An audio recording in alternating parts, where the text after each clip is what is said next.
म्हातारा या पारावर नाहीये आणि घराच्या आजूबाजूला सुद्धा नाहीये। आदल्या दिवशी त्यांना ही मोडकी पेटी वाजवताना शेवटलं पाहिलं। यमुनाच्या कटकटीला वैतागलोय मी, जगणं नकोसं झालंय। यमुने गोदाला आणि मुकुंदाला खूप त्रास दिलाय। ही मुकुंदाची चिठ्ठी। मला यमुने अशीच चिठ्ठी दाखवली, मुकुंदाने लिहिलेली, ज्यात त्याने गोदा मावशींना दोष दिलाय। मुकुंदाच्याच हस्ताक्षरातल्या दोन परस्पर विरोधी चिठ्ठ्या कशा? ही थेरडी काय केलं तिने? आपण इथे नसताना भातामध्ये बुक्का घातला, बघितलं? कशी नकळत अवदसा आली आणि पाय टाकून गेली खिरीमध्ये।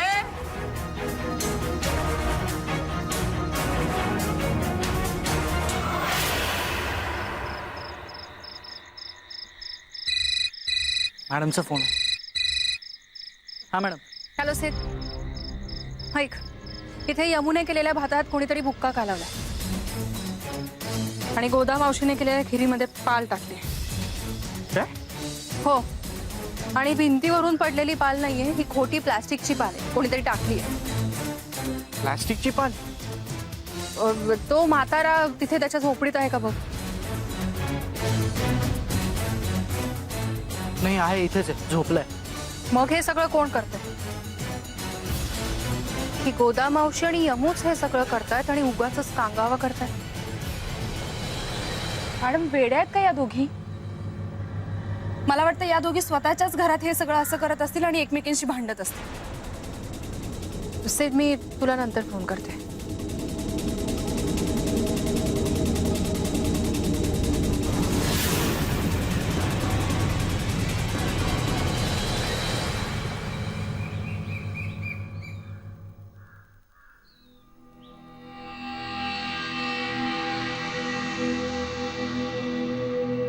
काल आमची गाडी बंद पडली म्हणून रात्री देवळात थांबलेलो आम्ही। तिथे भांडणाचा खूप आवाज येत होता। इथे कोणी भांडत होतं का रात्री? कैदाशिनी आहेत त्या दोघी सासू असाच भांडतात सदन करा। म्हणजे म्हातारीच्या मुलाची कात्रीत पकडल्यासारखी अवस्था झाली असेल। कुठं तो म्हणजे या दोघींच्या भांडणाला आणि कटकटीला कंटाळून जीव दिला तर त्या दोघींमुळेच मेला तो।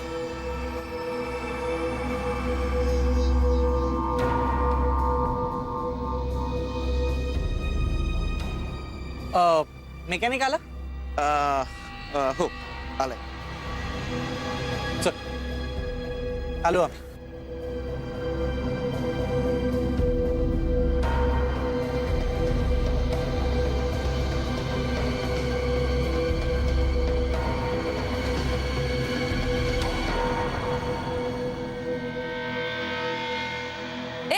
म्हातार बुवा, आण इकडं ये। त्या चेटकीनी ना भातामध्ये बुक्का घातला, बरा वाटला तो आणलाय, खा।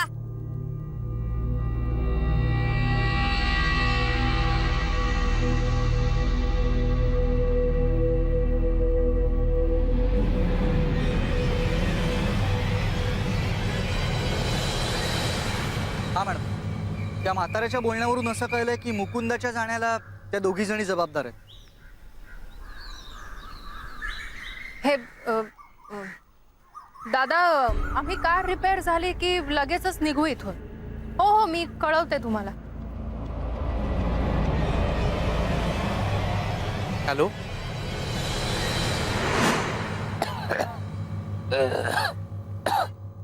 हे घे, खीर आणली खीर। काल त्यासाठी मी ना पाल टाकली होती, खीर पाल। अरे खरी नाही, काही खोटी पाल। हा, कळलं मला, माहिती होते खोटी आहे, प्लास्टिकची होती। पाहुण्यासमोर असं झाडलं ना तिला तू। आता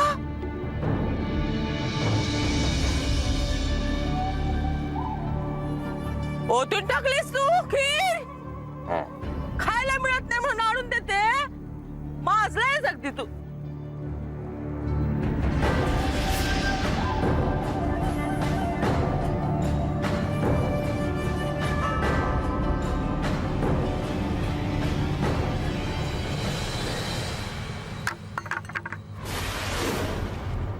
या सटवीने दिलेला भात खात असतो. मी दिलेली खीर ओतून दिलीस. हा माजलेस. तुला पण बघून घेईन, तिला पण बघून घेईन, सोडणार नाही. हा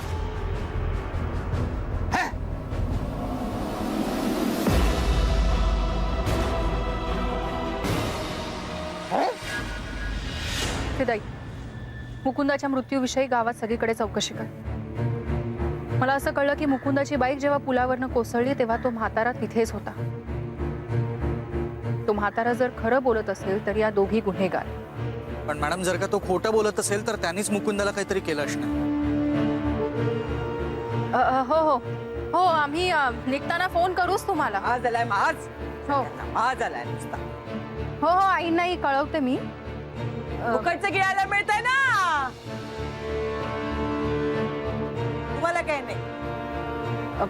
हो हो, ठेवते. Okay, bye.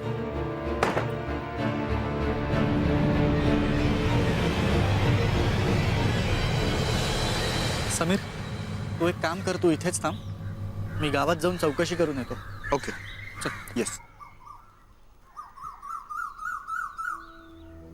राम राम राम राम. कसं काय करावं. बघितलं, यमीच्या नादाने हा म्हातारा पण माजलाय. माझ्या समोर मी दिलेली खीर ओतून दिली त्यांनी, आणि तिने दिलेला भात खाल्ला. अगं पण तो तुझ्या हातचं खात नाही तर कशाला देतेस त्याला? अगं खुळा म्हातारा आहे का तो. गावभर भटकत असतो, भीक पण मागत नाही. उपाशी मरू नये म्हणून देते मी थोडस त्याला. गोदा, आधीच काही कमी ताप आहेत का तुला? हा, जाऊ दे ना, तू कशाला स्वतःला त्रास करून घेतेस? असं कसं. माझ्या हातचं नाही खाल्लं तर ठीक आहे, पण यमीच्या हातचं भात खाल्ला त्यांनी. कशावरून खाल्ला असेल? कदाचित तो भात सुद्धा त्यानं टाकून दिला असेल. हा, यमी अस्मिताला सांगत होती, मुकुंदा गेल्यापासून तो तिच्याही हातचं काही खात नाही. खरं का?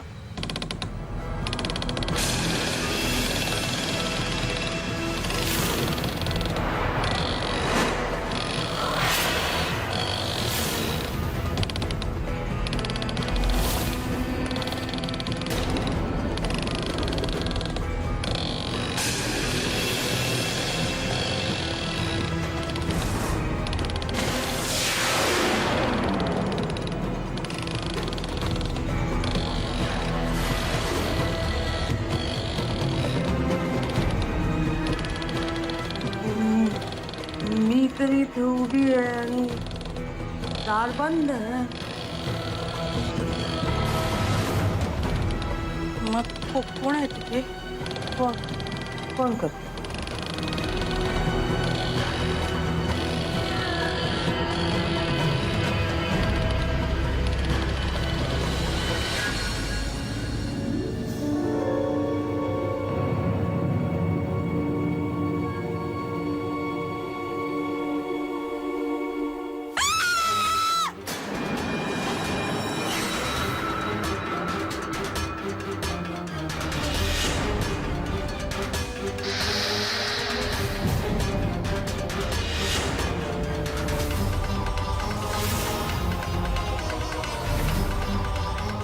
यमू,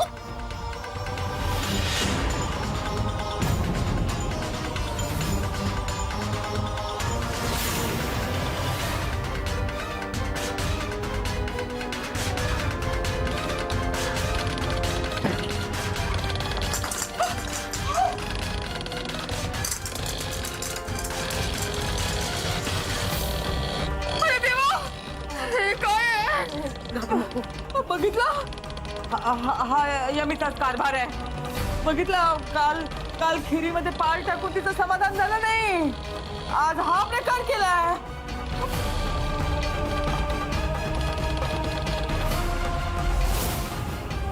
बघा, बघितलं बघितलं तुम्ही? ते बघा या बाईने काय केलंय. बघा, खोटा साप. तिला सोडणार नाही मी. यमू, मॅडम काय चाललंय या दोघींचं? मला नाही, यांचं काही कळतच नाही. काय आहे? हा नसते उद्योग नाही आहेत काय?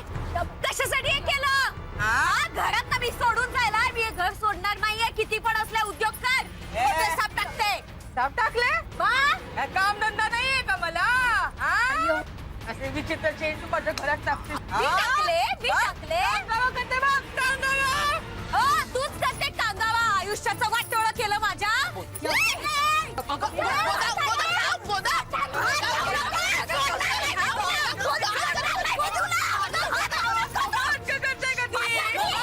पोराला गेलीस तू एवढी म्हातारी लाज नाही वाटत शांत बस गोदा मावशी अहो यमुने काय नाही केलं ती आमच्या सोबत होती. ए तू का बस पण तिला सामील असशील सोडणार नाहीये मी यमीला. आई अहो मनाली अगं गोदा माझ्या सोबतच होती. ती कशी काय टाकेल यमीच्या घरात खोटे साप? बघ ओय, तुम्ही त्याची मैत्रीण हा म्हणून तिची बाजू घेते. तुला माहित नाही मगाशी काय अंगणात गेली ना तेव्हा घातले असते साप. अंगणात तोंडात- येताना मी साफ काय तुझ्या घराकडे बघत पण नाही हा? मी कशाला टाकू साप? यमी खोटं काही बोलू नकोस हा. हा? गोदा सोबत मी होते. मग कोणी टाकले साप हा भूतानी टाकले साप हा? मोठी आली अंगणात जाताना तुझ्या घराकडे बघत पण नाही मी. गोदा, गोदा. काय सटवी? गोदा. हा? गोदा गोदा चल. सोडणार नाही मी तिला.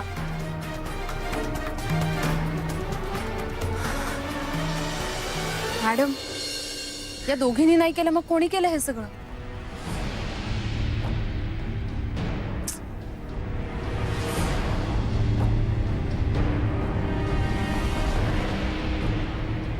समीर तो म्हातारा झोपडीत आहे का बघ.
समीर, त्या म्हाताऱ्यावर लक्ष ठेव.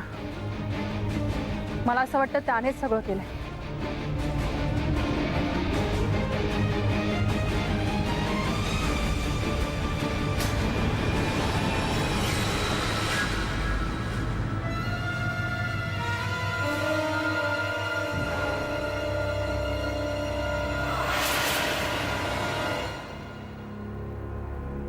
मॅडम, कसलं विचित्र घरात आलोय आपण.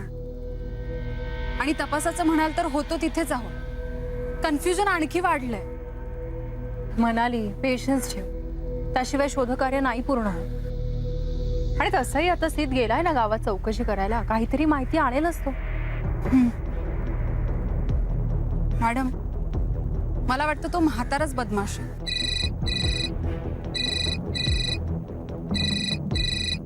बोल सीत. मॅडम, मुकुंदाच्या मरणाबद्दल गावातल्या लोकांना काहीच माहित नाही.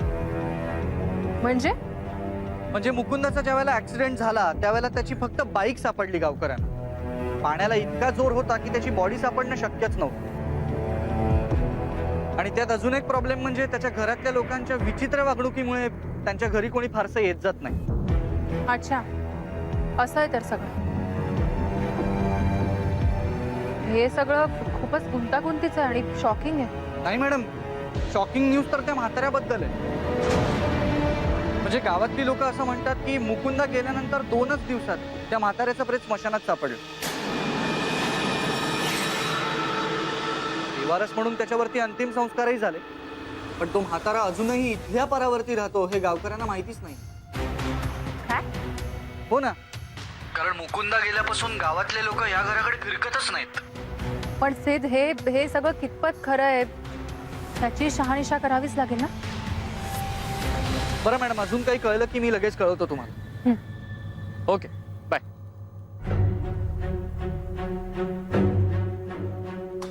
मनाली, सेठला असं कळलंय की तो पारावरचा म्हातारा केव्हाच मेलाय.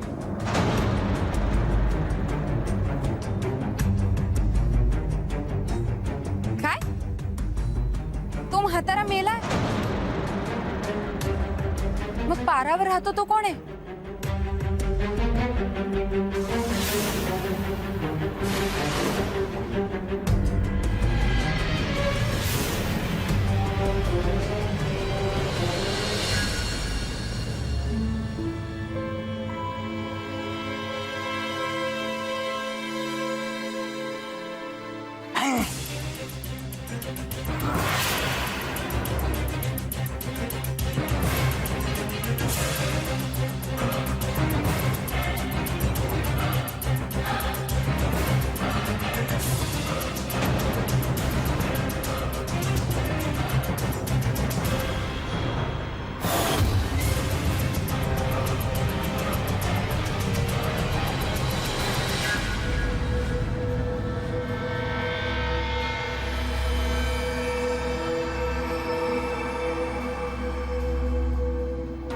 पुरावा हवाय ना तुम्हाला? या सगळ्या गोष्टी या म्हाताऱ्याकडे सापडल्या.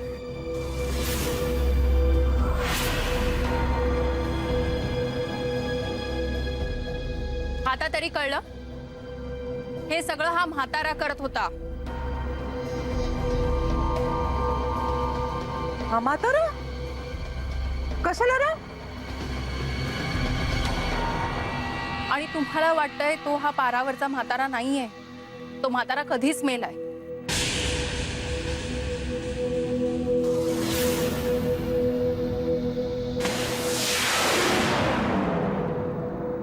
कोण आहेस तू? सांग ना, कोण आहेस तू?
मुकुंदा हो तुम्ही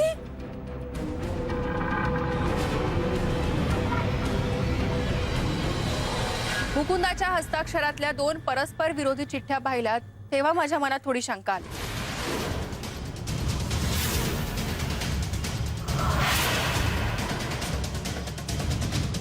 आणि मग सीट कडून मला जेव्हा कळलं की तो म्हातारा कधीच मेलाय तेव्हा तर माझी खात्रीच पटली. मुकुंदा अरे कोण समजतोस कोण तू स्वतःला? का केलंस हे सगळं? काय मिळालं तुला हे असं वागून? हा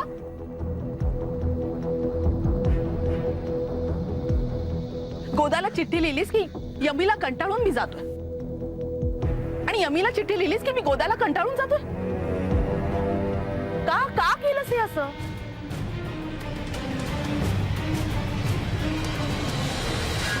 त्या दोघींच्या भांडणांना आणि कटकटीला वैतागून केलं.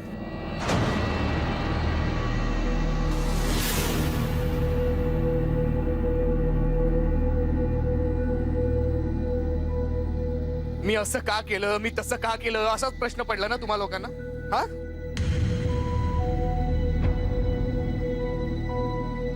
पण या सगळ्यांमध्ये माझ्या मनाचा काय खेळ केला या दोघींनी याचा कोणीच विचार नाही करणार. ही माझी आई, हिने पसंत केलेल्या वासंतीशी मी लग्न केलं नाही ना, हा राग मनात ठेवला तिने. आणि यमू, आईला ही यमू सून म्हणून कधीच पसंत नव्हती आणि यमूला याचा राग येत होता. आणि या सगळ्या गोष्टीतून या दोघी फक्त एकमेकांचा तिरस्कारच करत होते.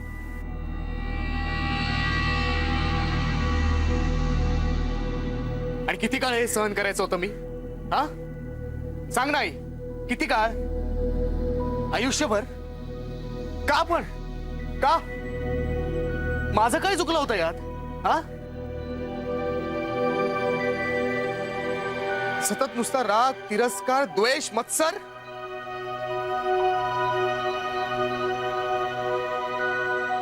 या सगळ्या गोष्टींना कंटाळलो मी शेवटी.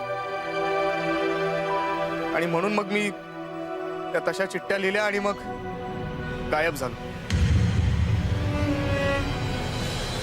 तुझी अवस्था आम्ही समजू शकतो पण त्यासाठी तू निवडलेला मार्ग चुकीचा होता. आणि पुलावरून ती मोटार बाईक पडली होती ना खाली, ते सगळं काय होतं? पुलावरून फक्त मोटार बाईकच कोसळली होती आणि हे फक्त त्या म्हाताऱ्यालाच माहित होतं. मला माझ्या मृत्यूची बातमी पसरवून इथून गायब व्हायचं होतं काही दिवसांसाठी.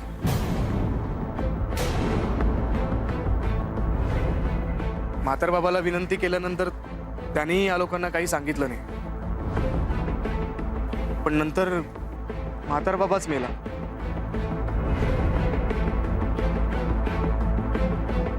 आणि हे या दोघींना माहित नाही हे कळल्यानंतर मग मी ठरवलं की मीच म्हाताऱ्याचं सोंग घेऊन पारावर बसेन. पण माझ्या मृत्यूची बातमी कळल्यानंतर सुद्धा यांच्यातली भांडणं काही थांबली नाहीत.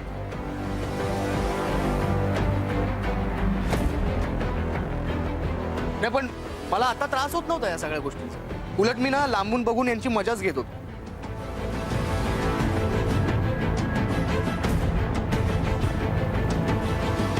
हे सगळं मी करत होतो पण या दोघी एकमेकींवर जळफळत भांडत होत्या.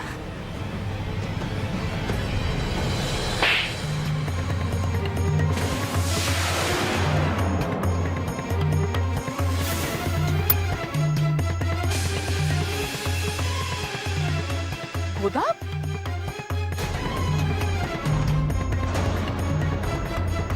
का वागलास रे असं आईशी? माझा पोटचा पोर आहेस ना तू?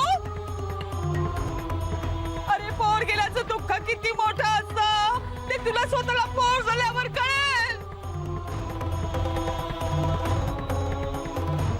का केलंस असं मुकुंदा? अरे जिवंत होतास तू आणि मला म्हातारीला म्हातारीला मुलगा मेल्याचं दुःख दिलंच रे तू. का गेलेस तू असं? का गेलेस तू असं? तुमच्या लग्नाची बायको आहे ना मी, मग स्वतःच्या बायकोला विधवा म्हणून बघताना तुम्हाला लाज नाही वाटली? बस बस झालं तुमचं. खूप ऐकून घेतला, खूप झालं आता. मला प्रश्न विचारताय ना, स्वतःला एक प्रश्न विचारून बघा. कधी माझ्याशी आई म्हणून बायको म्हणून वागलात?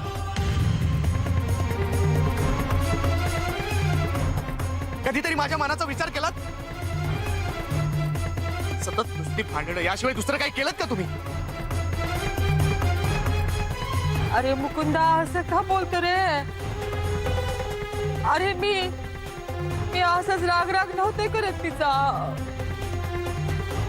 आता मुलगा आहेस माझा तू, आईचं काळीच आहे माझं. मला वाटलं लग्न झालं की माझा लाडका मुलगा मला कोपऱ्यात टाकून देईल, म्हणून विश्वास करत होते मी हिचा. राग मानू नकोस गोदा, पण तू चुकीचा विचार करत होतीस. अगं शेवटी तो तुझा मुलगा आहे, तो तुझ्यापासून कसा दूर जाईल? उलट तुम्ही दोघींनी त्याला समजून घ्यायला हवं होतं. जर त्याला समजून घेतलं असतं तर हे सगळं घडलंच नसतं.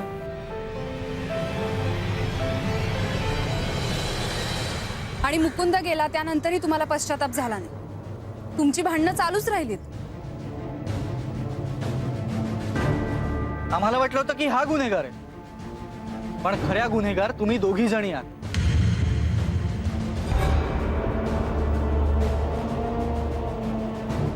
आणि मुकुंदा, या दोघीही जरी चुकल्या असल्या तरी तू जे काही वागलायस ते बरोबर होतं असं नाही. नाही, माझी चूक झाली, मी मान्य करतो. माझी मनस्थितीच ठीक नव्हती त्यावेळी. सूड घ्यायच्या नादात मी या दोघींनाही दुखावलं. ना मी माझ्या संसाराकडे लक्ष दिलं, ना माझ्या आईकडे. नाही, माझं चुकलं, खरंच चुकलं, मी मान्य करतो. जाऊ दे, जे झालं ते झालं. ज्याचा शेवट गोड ते सगळंच गोड. गोदा, यमू, सुदैवानं मुकुंदा परत आला. आता नव्यानं सुरुवात करा, मागचं सगळं विसरून. हो, आणि एकमेकींना सांभाळा. तुमच्यासारखी सासू कोणाला भेटते? हा, सगळ्यांनाच अस्मितासारखी सून पण मिळत नाही. एवढं सगळं घडलंय तरी तुम्ही तुमचा काही हेका सोडत नाही. गोदा, आता तू विषय काढलाच आहेस म्हणून सांग. अस्मिता मला सून म्हणून कधीच पसंत नव्हती. मी माझ्या मुलासाठी दुसरीच मुलगी पाहिली होती, पण लग्नानंतर अस्मितानं माझं मन जिंकलं. आणि आईने मला खूप समजून घेतलं, म्हणूनच आम्ही जवळ आलो. आईने मला माझं काम करायची परवानगी दिली आणि आता तर माझ्या व्यवसायात त्या मला मदतही करतात. बघा बघा, या दोघींकडे बघा आणि शिका जरा काहीतरी यांच्याकडून. एक लक्षात ठेवा, आता तुम्ही नीट वागणार आहात याची खात्री पटली ना तरच मी इथे राहणार. अहो, असं बोलू नका. तुम्ही म्हणाल ते करेन, मी हात जोडते तुमच्या समोर, पण मला सोडून जाऊ नका. मला सोडून जाऊ नका. मुकुंदा, कुठे जायचं नाही तू. मी हात जोडते, माफी मागते तुझी,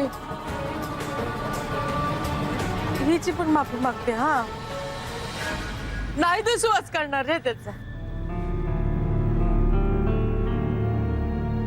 अशी कशी विश्वास करेन हा? सून आहे माझी. हा सून कसली? मुलगी आहे माझी.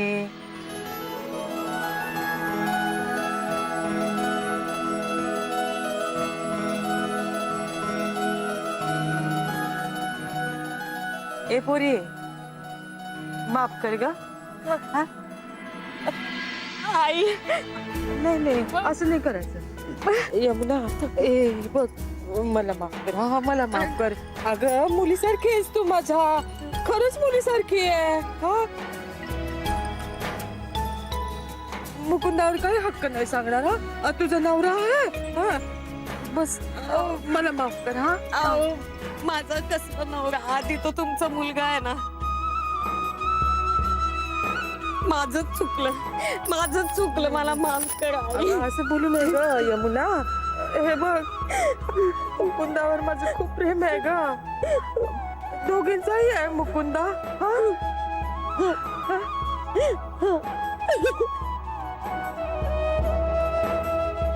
हा असा दिवस आयुष्यात बघायला मिळेल असं वाटलं नव्हतं.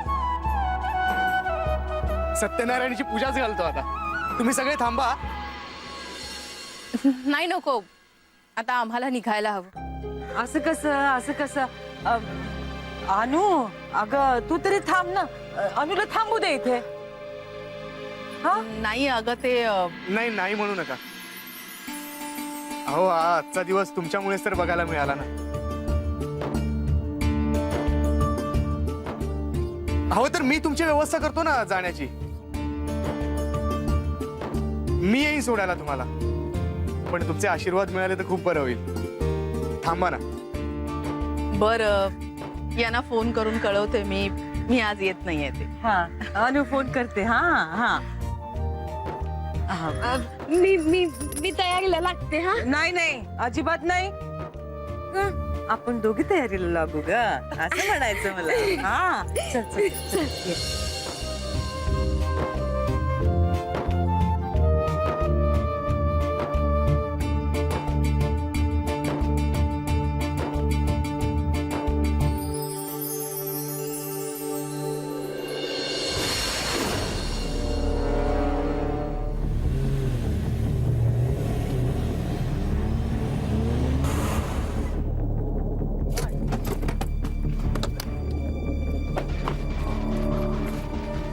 काका, सावकाश सावकाश. काय झालं अचानक? हा, काय झालं? काय नाही, चक्कर आली आणि पडलो. बरं, लागले का कुठे? डॉक्टरांकडे जायचंय आपण? नाही नाही, मला घरी जायचंय. घरी सोडाल मला प्लीज? हो, आम्ही सोडतो, तुम्ही नका काळजी करू. समीर, तू त्यांची बाईक. हो हो, घेतो. या, सावकाश.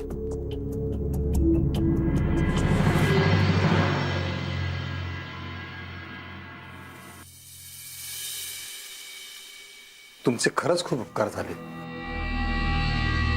हल्ली इतकी माणुसकी कोणी दाखवत नाही हो. त्यात काय एवढं? It's okay. नाही नाही, हे खूप आहे माझ्यासाठी. तुम्ही थांबा, मी शरबत घेऊन येतो तुमच्यासाठी.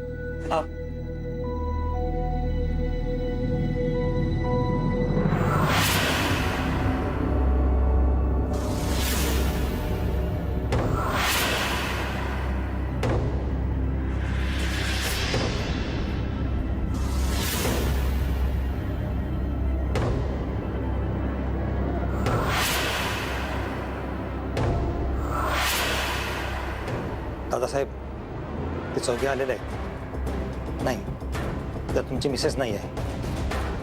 हो, तुम्ही सांगितलं तसंच करतोय.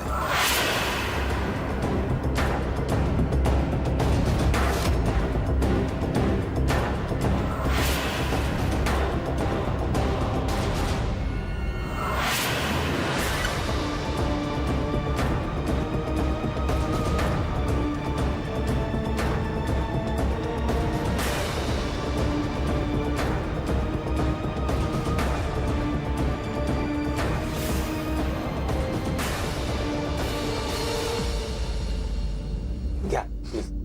तुम्ही पण घ्या ना. नाही, मला ते डायबिटीज आहे, बीपीचा देखील त्रास आहे आणि अधूनमधून खोकला देखील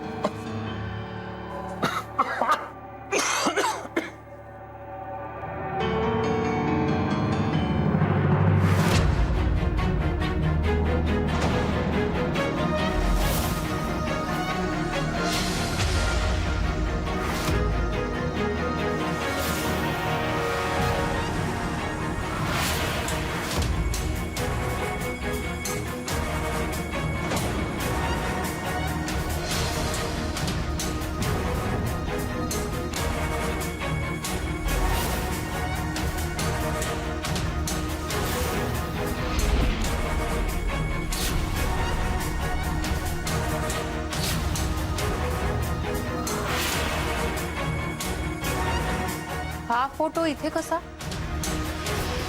माझ्या भावाचा फोटो आहे तो.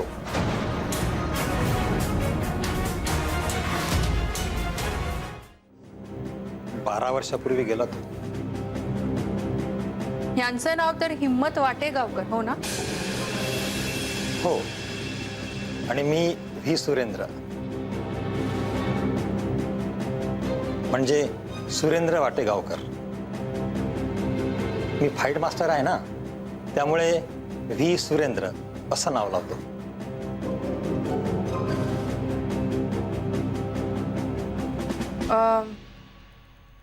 हे कसे गेले? गॅस सिलेंडरचा स्फोट झाला. मीच अग्नी दिला त्याला. माझ्याशिवाय कुणी नव्हतं त्याचं. पण मृत्यूनंतर ह्यांचा चेहरा ओळखता आला नव्हता ना? हो, चेहरा ओळखता येत नव्हता तरी देखील तो माझा थोरला भाऊच होता. त्याच्या डाव्या पायावरची बालपणीची जखमेची खूण सांगत होती की तो हिम्मतच होता.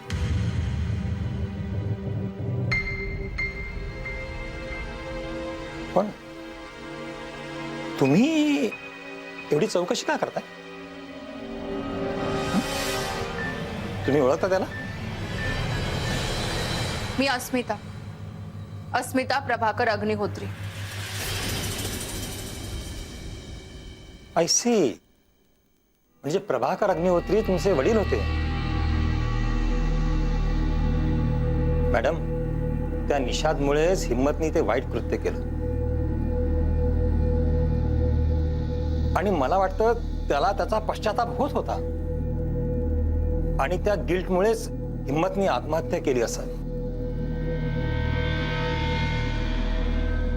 प्लीज माफ करा त्याला. विसरून जा सगळं प्लीज.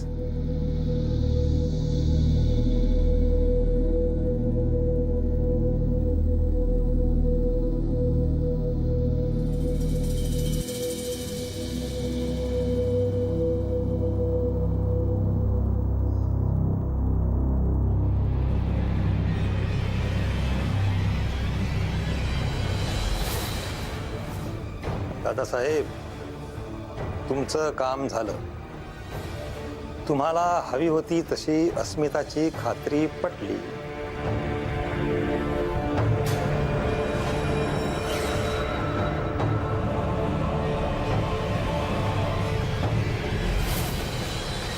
मला उगाच वाटत होतं की हिम्मत अजूनही जिवंत आहे. सगळं निषादच करत होतो.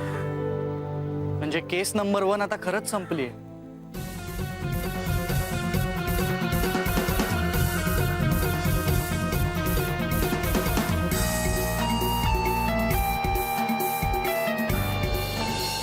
शेवटी मीच जिंकलो.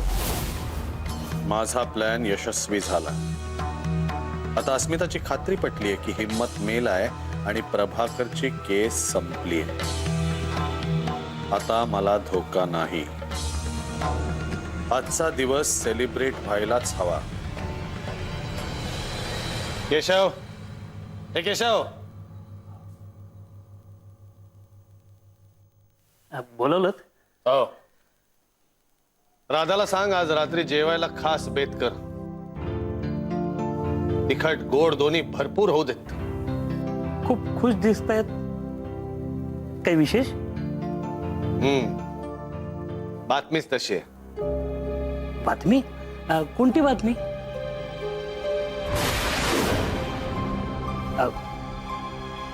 सॉरी. सांगतो.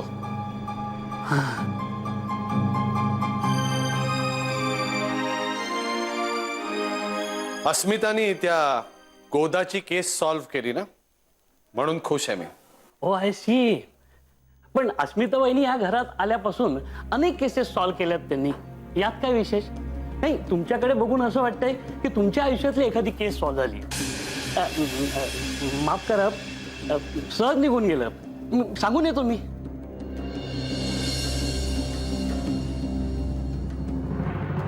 दादा, अरे आलात तुम्ही? या या. काय कसा झाला प्रवास? छान झालं.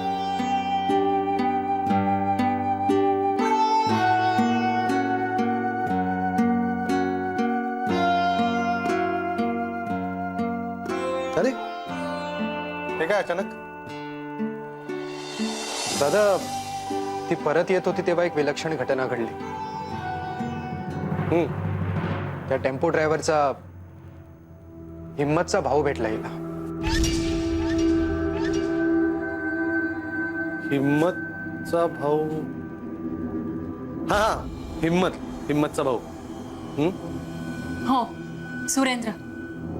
त्याने मला असं सांगितलं की हिम्मत कधीच गेलाय. काय?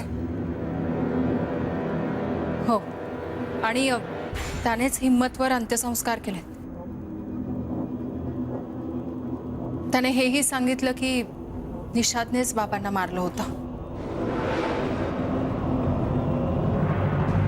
आणि अस्मिताची केस नंबर 1 सॉल्व्ह झाली.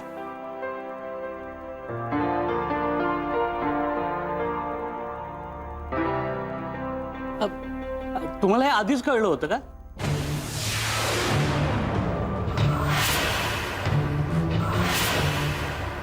कारण तुम्ही आधीपासून खुश होतात.